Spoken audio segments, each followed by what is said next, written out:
Hello guys! Welcome to Linsky Vlog. For today's video ay gagawa yung anak ko guys ng costume niya para sa Halloween party nila bukas.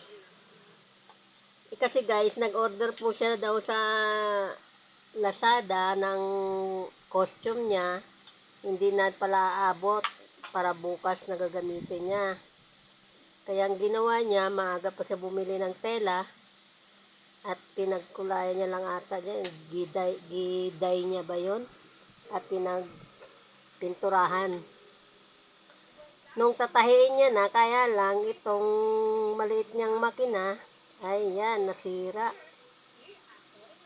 Hindi niya na matahi-tahi yung costume niya kasi nasira nga to guys, so, yung maliit niyang makina.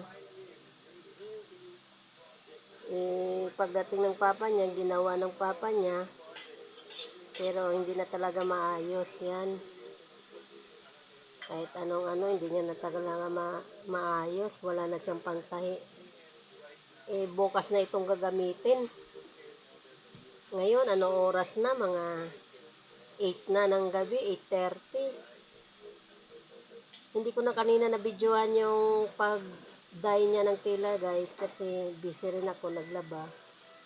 Kaya hindi ako naka-video rin kanina. So, ito. Kaya hindi na ito magawa-gawa yung makina. Gabi na rin naman. Yan. Hindi niya natahi yung costume niya. Kaya kinaumagahan guys, yan. Pinagtulungan namin dalawang tahiin. Pinagtahi na lang namin guys. Pinahi-tahi na lang namin ang kamay. Pinulungan namin dalawa. Ay nako, masakit pala to sa likod magtahi guys. Nakakapagod. Pero kailangan niya talaga. Tiyaga-tiyaga lang. At yan na nga guys, mamaya gagamitin niya na itong 5 o'clock o 5 o'clock ng hapon. Ano oras na ngayon, nagtatahi pa rin kami, mga 10 na ng umaga. Pero hindi pa kami natatapos guys.